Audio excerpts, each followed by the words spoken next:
इस वीडियो के माध्यम से जानते हैं बहुत से लोगों के एड़ियों में दर्द होता है, किसी के तलवे में दर्द होता है, किसी के जॉइंट्स पर दर्द होता है। तो पैरों में अगर दर्द हो, जोड़ों में दर्द हो, तो उसको कैसे कंट्रोल कर सकते हैं घर पर आयुर्वेदा के द्वारा, आयुर्वेदिक औषधियों के द्वारा, ये हम सभी इस वीडियो के माध्यम से पूर्णतः जानते हैं कि एड़ियों के दर्द को या फिर गठिया अर्थराइटिस या फिर रूमेटाइड अर्थराइटिस को कैसे कंट्रोल कर सकते हैं घर पर। इसके लिए आप सबसे पहले तो अपने दैनिक आहार में जौ, घी और मूंग दाल को जरूर शामिल करें। पैरों में दर्द की शिकायत को दूर किया जा सकता है इसकी मदद से। इसके अलावा दिन के समय सोएं नहीं, इस बात का ध्यान रखें। सही मुद्रा में हर वक्त बैठें या खड़े हों। गर्म पानी से नहाने और मालिश की मदद से भी पैरों के दर्द से राहत आप पा सकते हैं। आइए सबसे पहली जड़ी बूटी जानते हैं जिससे कि आप पैरों के दर्द से राहत पा सकेंगे। अरंडी। जी हाँ, अरंडी एक प्राकृतिक दर्द निवारक और रेचक यानी कि दस्त लाने वाली जड़ी बूटी है जिसे जोड़ों पर लगाने से दर्द से राहत मिलती है। इसके अलावा अरंडी के बीजों से बना हुआ काढ़ा साइटिका और लुम्बेगो के इलाज में लाभकारी होता है। अरंडी कफ और वात शामक गुणों से युक्त होती है। इसी वजह से अरंडी रूमेटाइड अर्थराइटिस के इलाज में असरकारक होती है, इसलिए इसका उपयोग करें।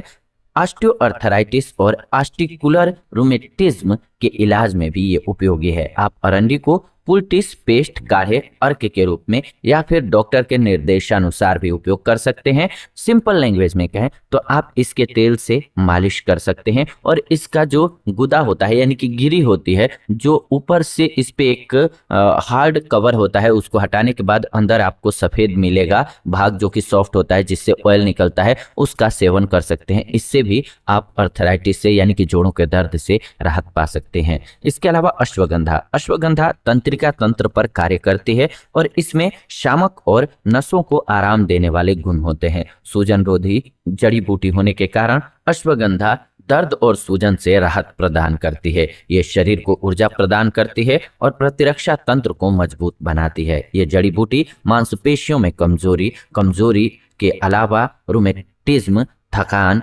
ग्रंथियों में सूजन, उत्तकों में कमी, रूमेटिक सूजन और साइटिका के इलाज में बहुत उपयोगी औषधि है। आप अश्वगंधा को चूर्ण बनाएं या फिर काढ़े के रूप में या फिर ऑयल के रूप में या हर्बल वाइन के रूप में या फिर आपको जैसे आपके वैद्य सलाह देते हैं, डॉक्टर सलाह देते हैं, वैसे इस्तेमाल कर सकते हैं। कमाल की औषधि है, इसके बहुत सारे फायदे हैं। अगर आप पूर्णतः इसको जानना चाहते हैं तो इसी चैनल पर दूसरे एपिसोड में देख सकते हैं। इसके अलावा इसके लिए आप उपयोग कर सकते हैं निर्गुंडी का। आपको कई औषधियां हम बता दे रहे हैं, इनमें से जो आपको इजीली उपलब्ध हो, मिल जाए, उसका प्रयोग कर लें। निर्गुंडी मज्जा यानी कि हड्डियों के भीतर भरा हुआ एक नरम उत्तक है और तंत्रिका तंत्र के उत्तकों पर कार्य करती है। कड़वे और कसैले स्वाद वाली इस जड़ी बूटी में दर्द निवारक, सुगंधक, नसों को आराम देने वाले और शक्तिवर्धक गुण होते हैं। निर्गुंडी की पत्तियां लगाने से गठिया और जोड़ों में सूजन की समस्या से राहत मिलती है। निर्गुंडी ऑस्टियोआर्थराइटिस के इलाज में मदद करती है, इसलिए ये सभी समस्याओं के कारण पैर में अगर दर्द हुआ है तो उसको दूर कर सकती है। ये मूंछ, सूजन, मूत्राशय से संबंधित समस्या, सिर दर्द और छालों को ठीक करने के लिए भी अच्छी औषधि है। आप निर्गुंडी को पुलटिस काढ़े अर्क शहद के साथ पेस्ट बना करके पाउडर के रूप में या फिर जैसे आपके डॉक्टर आपको सलाह देते हैं वैसे इस्तेमाल कर सकते हैं। आपके लिए बहुत अच्छी औषधि है। इसके अलावा सुंठी यानी कि सूंठ। जी हाँ, सुंठी पाचक नसों को आराम देने वाली, उत्तेजक, सुगंधक और दर्द निवारक गुणों से भरपूर होती है। ये प्रमुख तौर पर श्वसन और पाचन तंत्र पर कार्य करती है। अदरक में अनेक औषधीय गुण होते हैं, ये आप सभी को मालूम है। अर्थराइटिस, अस्थमा, कब्ज और हृदय से संबंधित समस्याओं के इलाज में लाभकारी होते हैं। ये शहद के साथ लेने पर अदरक कफ को कम करती है। अगर अदरक को सेंधा नमक के साथ आप लेते हैं तो वात को कम करने में मदद मिल जाती है, यानी कि दर्द से राहत मिलेगी। सौंठ ऑस्टियोआर्थराइटिस, साइटिका और रूमेटाइड अर्थराइटिस के इलाज में असरकारक औषधि है। इन रोगों की वजह से पैरों में दर्द होने पर शुंठी का इस्तेमाल आप कर सकते हैं। आप शुंठी को गोली बना करके लीजिए या फिर काढ़ा बना करके इसका सेवन कीजिए। चाय में डाल करके सेवन कर सकते हैं, पेस्ट बना करके ले सकते हैं, अर्क के रूप में ले सकते हैं या फिर सब्जी में भी डाल करके इस्तेमाल कर सकते हैं। मतलब है बॉडी में आपके जाने से। इसके अलावा रसना। जी हाँ, रसना का इस्तेमाल रसायन या फिर शक्तिवर्धक के रूप में किया किया जाता है। यह तंत्रिका तंत्र को प्रभावित करने वाले वात रोगों के इलाज में उपयोगी है।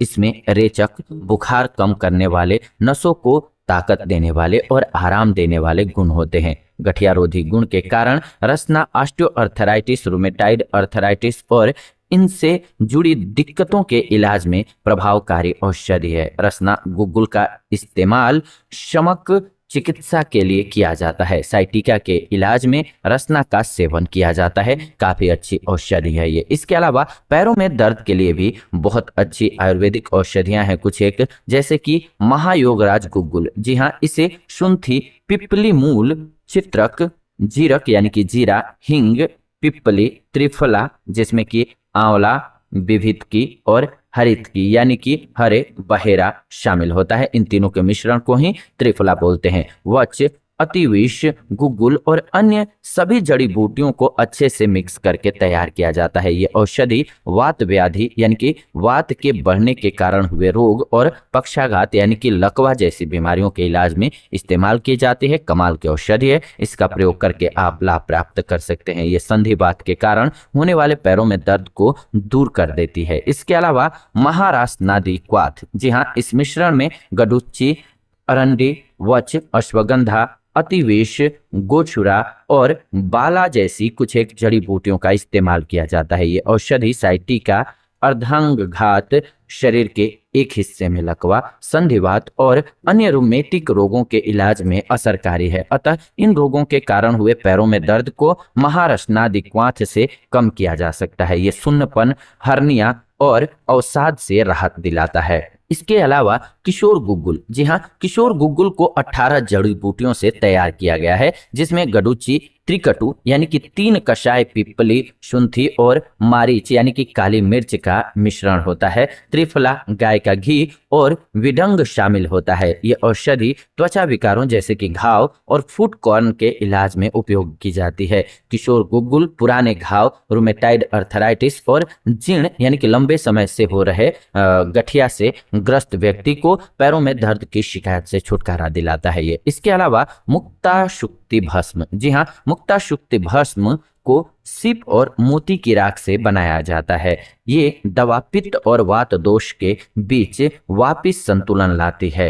ये अस्थि, मज्जा और रक्त धातु को पोषण देती है, जिससे शरीर को मजबूती मिलती है। ऑस्टियोपोरोसिस के इलाज में प्रमुख तौर पर मुक्ता शुक्ति भस्म का इस्तेमाल किया जाता है। इससे हड्डियां मजबूत हो जाती हैं, लेकिन ये सिर दर्द, लू लगने और शरीर में जलन के एहसास को भी कम करती है। व्यक्ति की प्रकृति और कई कारणों के आधार पर चिकित्सा पद्धति निर्धारित की जाती है। उचित औषधि और रोग के निदान के लिए आप आयुर्वेदिक चिकित्सक से परामर्श जरूर लें, क्योंकि वो आपके बॉडी के स्ट्रक्चर को और आपके बॉडी में क्या सूट करता है क्या नहीं, इस बात को अच्छे से समझते हैं। मे बी आपको ये समझ न आए तो आप पहले थोड़ी थोड़ी मात्रा में अगर खुद से करना चाहते हैं तो इस्तेमाल करके देखें। जिसका सकारात्मक प्रभाव पड़ता है इनमें से उसको आप कंटिन्यू कर लें, नहीं तो वैद्य की सलाह से लें, आपके लिए बेहतर रहेगा। हो सकता है उनको भी दवा बदलनी पड़ती है। पहले एक को देते हैं, टेस्ट करते हैं थोड़ा देख करके कि क्या फर्क पड़ता है, नहीं फर्क पड़ता है,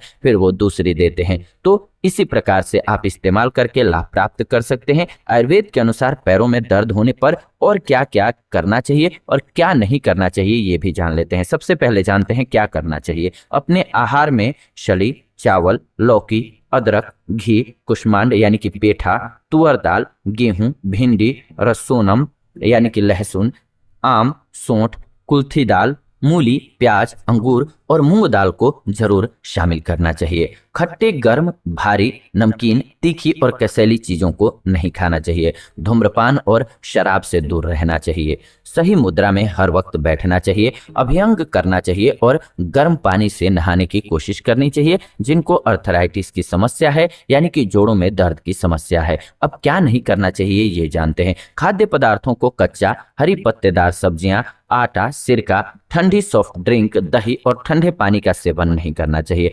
अत्यधिक मात्रा में कॉफी नहीं पीनी चाहिए। अपनी प्राकृतिक इच्छाओं जैसे कि मल त्याग और पेशाब को नहीं रोकना चाहिए। दिन के समय सोना नहीं चाहिए। रात को देर से सोने, बहुत ज्यादा चलने और अत्यधिक शारीरिक श्रम करने से बचना चाहिए। ठंडी जगहों पर जाने से बचना चाहिए। इसके अलावा अब आइए जानते हैं पैरों में दर्द की आयुर्वेदिक औषधि के नुकसान क्या क्या हो सकते हैं आपको। जी हाँ, गर्भवती महिलाएं, वृद्ध व्यक्ति, बच्चों और कमजोर एवं थकान से ग्रस्त व्यक्ति को विरेचन कर्म नहीं लेना चाहिए। दस्त, मलाशय के आगे की ओर बढ़ने या फिर शरीर के निचले हिस्सों में ब्लीडिंग इत्यादि से संबंधित समस्या की स्थिति में भी विरेचन नहीं करना चाहिए। विरेचन के दौरान अधिक दस्त की वजह से बेहोशी और सुस्ती हो सकती है। आंत्र रुकावट, एनीमिया, हैजा या फिर गुदा में सूजन होने पर भी बस्ती कर्म नहीं करना चाहिए। पीलिया, किडनी और पित्त वाहिका से संबंधित रोगों एवं आंत में संक्रमण होने पर अरंडी नहीं लेनी चाहिए।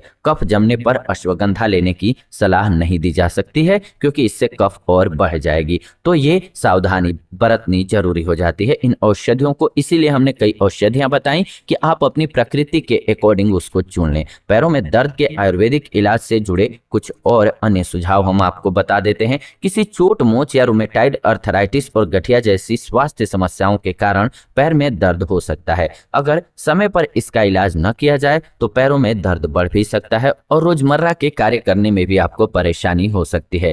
पारंपरिक दवाओं यानी कि क्रीम और खाने की दवा से दर्द कम तो होता है, लेकिन इनसे कुछ हानिकारक प्रभाव या एलर्जी भी हो सकती है। पैरों में दर्द के आयुर्वेदिक उपचार में प्राकृतिक जड़ी बूटियों और मिश्रणों से दर्द को कम किया जाता है। इसलिए पंचकर्म की चिकित्साओं से प्रभावित हिस्से में दर्द को दूर करने के साथ ही पूरे शरीर में रक्त प्रवाह में सुधार लाया जाता है। इस तरह से संपूर्ण सेहत बेहतर होती है और पूर्णतः आपका इलाज होता है। साइड इफेक्ट इनका नहीं होता है, इसलिए ये ज्यादा असरकारक होते हैं, बस ये समय ज्यादा लेते हैं। मरीज को जल्दी ठीक करने के लिए उपचार के साथ साथ जीवन शैली और आहार में उचित बदलाव किया जाता है। इससे शरीर को मजबूती मिलती है और इम्यूनिटी में सुधार आता है। पैरों में दर्द के लिए आयुर्वेदिक दवा कितनी लाभकारी है, ये आपके मन में सवाल आ रहा होगा। तो एक अध्ययन में एनीमिया से ग्रस्त 30 ऐसे मरीजों को शामिल किया गया जिन्हें पैरों में दर्द की भी शिकायत थी। पंचतिक्त घृत की 60 मिलीलीटर मात्रा से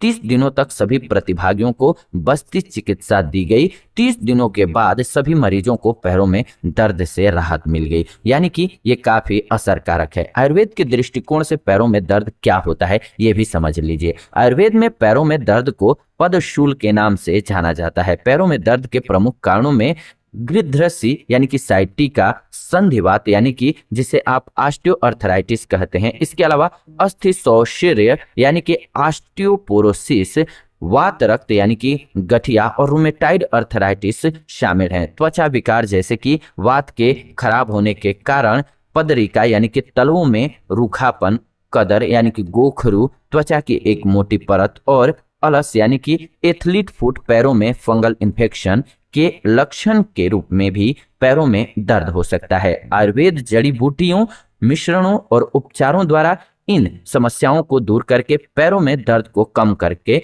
आपको ठीक कर सकता है। पदभ्यंग या पैरों की तेल मालिश से पैरों के दर्द से राहत मिल सकती है। आयुर्वेद के अनुसार सही मुद्रा से भी जोड़ों में लचीलेपन में सुधार और दर्द को कम किया जा सकता है। तनाव को दूर करने के लिए ध्यान यानी कि मेडिटेशन, पर्याप्त आराम, वजन घटा करके पैरों में दर्द का एक कारण मोटापा भी होता है, आप राहत पा सकते हैं और ज्यादा चलने की आदत से दूर रह करके पैरों में दर्द को जल्दी ठीक कर सकते हैं। रक्त प्रवाह को बेहतर करने और शरीर से अमा या फिर विषाक्त पदार्थों को बाहर निकालने में योग महत्वपूर्ण भूमिका निभाता है। इस प्रकार से पैरों में दर्द को कम करने में मदद मिल जाती है।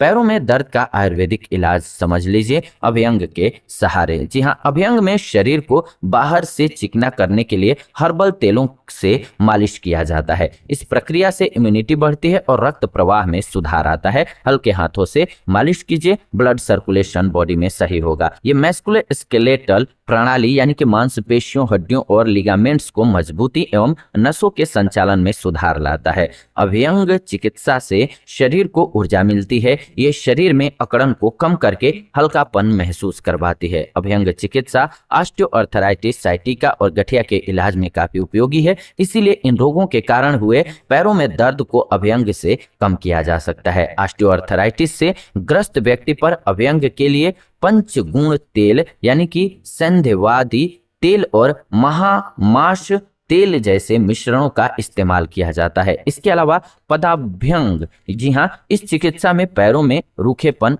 दरारें, थकान, खुरदरेपन और सुन्नपन को रोका जाता है। ये साइटिका और पैरों की मांसपेशियों एवं लिगामेंट्स के बीच संकुचन के इलाज में लाभकारी है। पैरों में अभ्यंग करने से पूरे शरीर की तरंग भी निखरती है। इससे नींद भी अच्छी आती है और ये नेत्र एवं कान से संबंधित विकारों को ठीक करता है, रोकता है। सोने से पहले तिल के तेल से अभ्यंग करने पर सबसे ज्यादा बेहतर परिणाम मिलता है। इसके अलावा विरेचन, विरेचन कर्म प्रमुख तौर पर गुदा मार्ग के जरिए शरीर से अत्यधिक पित्त को निकालने के लिए किया जाता है। ये जीर्ण यानी कि लंबे समय से हो रहे पीलिया, उन्मादता, जठरांत्र समस्याओं, त्वचा विकारों और अस्थमा के इलाज में मुख्यतः उपयोग किया जाता है। इस चिकित्सा से पहले गर्म तरल मीट का सूप और वसायुक्त आहार दिया जाता है। रोग की स्थिति और जड़ी बूटी की प्रकृति के आधार पर विरेचन के लिए जड़ी बूटियों और खुराक को चुना जाता है। साइटिका और गठिया के कारण हुए पैरों में दर्द को दूर करने में विरेचन काफी असरकारक होता है। मृदु विरेचन और स्निग्ध विरेचन चिकित्सा संधिवात के इलाज में काफी उपयोगी होते हैं। इसके अलावा बस्ती, जी हाँ, पंचकर्म थेरेपी में से एक बस्ती कर्म में गुदा मार्ग के जरिए व्यक्ति को औषधीय काढ़ा, तेल और पेस्ट दिया जाता है। रसना, वच, कुट और देवदारू जैसी कुछ जड़ी बूटियों का इस्तेमाल करके बस्ती कर्म में लाभ पाया जाता है। काढ़े या तेल से बने एनीमिया से बस्ती कर्म किया जा सकता है। यह चिकित्सा मूत्र जननांगी विकारों, लकवाग्रस्त समस्याओं, अश्मरी यानी कि पथरी, खून की उल्टी और दौरे जैसे कई रोगों के इलाज में उपयोगी होती है। बस्ती कर्म न्यूरोमस्कुलर सिस्टम पर असर करता है और गठिया एवं अर्थराइटिस और साइटिका को नियंत्रित करने में बस्ती काफी प्रभावशाली होता है। ऑस्टियोआर्थराइटिस के लिए निरूह बस्ती एवं रूमेटाइड अर्थराइटिस के इलाज के लिए वैतरण एवं क्षार बस्ती की सलाह दी जाती है आपको। इसके अलावा स्नेहन, जी हाँ, स्नेहन कर्म में शरीर को बाहरी और अंदरूनी रूप से चिकना करके जमे हुए अमा को पतला करके बाहर निकाल दिया जाता है। स्नेहन में नाक या मुंह से औषधि डाल दी जाती है। यह चिकित्सा अत्यधिक वात से ग्रस्त व्यक्ति के लिए लाभकारी है। प्रमुख तौर पर इसका इस्तेमाल त्वचा से संबंधित समस्याओं के इलाज में किया जाता है। स्नेहन कर्म साइटिका, गठिया, ऑस्टियोआर्थराइटिस और रूमेटाइड अर्थराइटिस में उपयोगी है। अतः ये इन रोगों के कारण हुए पैरों में दर्द को कम करने में मदद करती है, इसीलिए इसका प्रयोग काफी लाभकारी होता है। जी हाँ, तो इस प्रकार से आप अपनी केयर कर सकते हैं और पैरों के दर्द की समस्या को जड़ से समाप्त कर सकते हैं। इसीलिए हमने आपको कई सारे इलाज बता दिए, विरेचन के अलावा भी बस्ती से लेकर के अन्य उपाय भी बता दिए, आयुर्वेदिक जड़ी बूटियां भी बता दी। इनमें से जो आपको इजी लगे और उपलब्ध हो उसका प्रयोग कीजिए और हमेशा के लिए छुटकारा पाइए जोड़ों और पैरों के दर्द से। ये आज की वीडियो रही। ऐसी ही नई वीडियोज के लिए चैनल को सब्सक्राइब करके बेल नोटिफिकेशन को ऑन कर लीजिए ताकि नई वीडियो जब भी हम लेकर के आए नोटिफिकेशन आप सभी को सबसे पहले मिले। साथ ही साथ वीडियो को लाइक कीजिए, पसंद आया तो शेयर कीजिए उन लोगों के साथ जिनको इसकी जरूरत है, और कमेंट कीजिए आपके मन में कोई सेहत संबंधी सवाल हैं तो हम आने वाले दिनों में उन टॉपिक्स पर आप सभी के लिए वीडियो जरूर बनाएंगे। फिलहाल आज के इस वीडियो में इतना ही। विदा लेते हैं आज के इस एपिसोड से। जुड़ेंगे नए एपिसोड में नई जानकारी के साथ। तब तक आप सभी खुश रहें, स्वस्थ रहें। धन्यवाद, नमस्कार।